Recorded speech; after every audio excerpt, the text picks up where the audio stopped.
एक UPSC mains का question है, data ownership, anti competitive concerns और ग्लोबल डिस्पैरिटीज इन एआई डेवलपमेंट। बिल्कुल पिछले क्वेश्चन पे जो बात की उसी पे एक और क्वेश्चन। डेटा की ओनरशिप किसकी, एंटी कॉम्पिटिटिव कंसर्न्स, अगर सब उन्हीं के हाथ में कॉन्सेंट्रेट हो जाएगा तो हम कहाँ जाएंगे। और जो ग्लोबल डिस्पैरिटी है कि नॉर्थ वो डेटा कॉन्सेंट्रेट किया जा रहा है, वो अपने एआई को और ट्रेन किया जा रहा है। How should policy makers address these issues?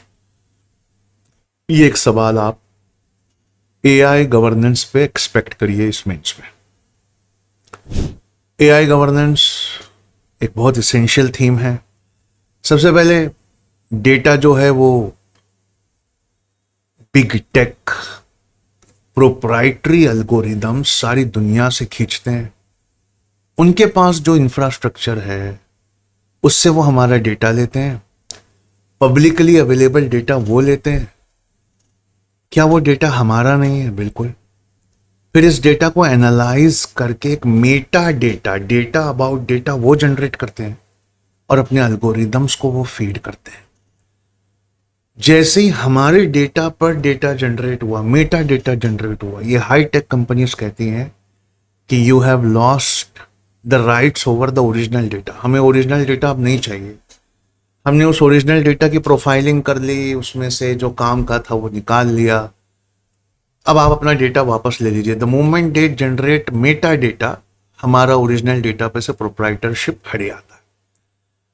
ऐसा अगर होता है तो हमारा पर्सनल डेटा, हमारी इंटेलेक्चुअल प्रॉपर्टी राइट्स, क्यों ये कंपनीज तो यही करती हैं ना। ये अपने लोगों पर, सॉफ्टवेयर में कौन सा बटन कहाँ होगा, उस पर एक एक बात के लिए लड़ती हैं।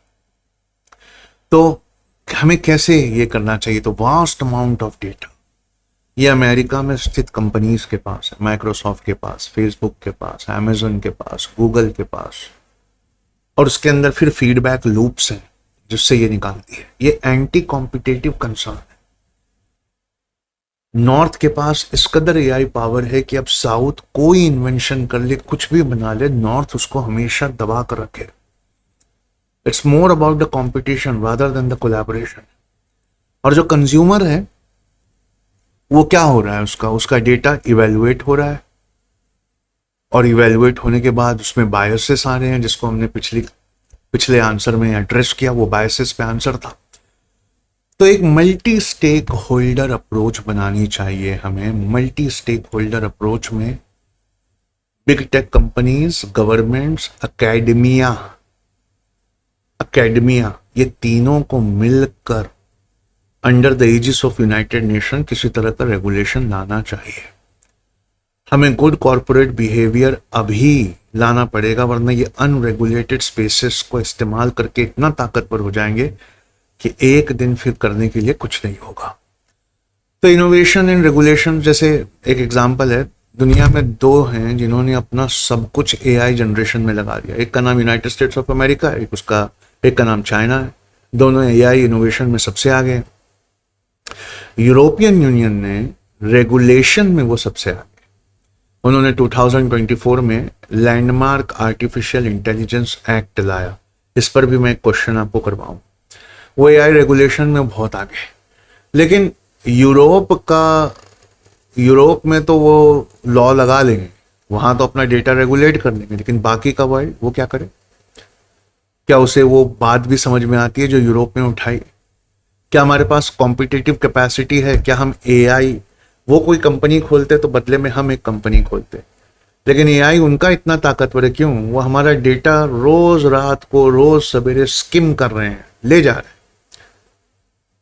इतना तो हमारे पास हैसियत ही नहीं है। We don't have the competitive capacity to innovate. It's a skilled development process. The corporations, they are ignoring the rest and they are collecting how much they can collect.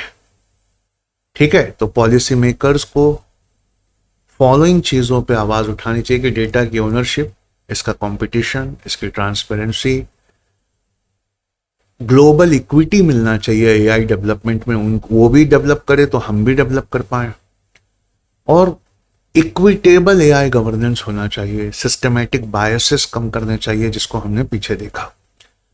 इसमें जो अगला क्वेश्चन है वो बहुत इंपॉर्टेंट है कि defence के sector में और सेक्स टॉयज के सेक्टर में, सेक्स रोबोट इंडस्ट्री में एआई का गवर्नेंस कैसा होना चाहिए। इस बात पर बात हम अगले क्वेश्चन में करेंगे। चलिए वहां चलते हैं।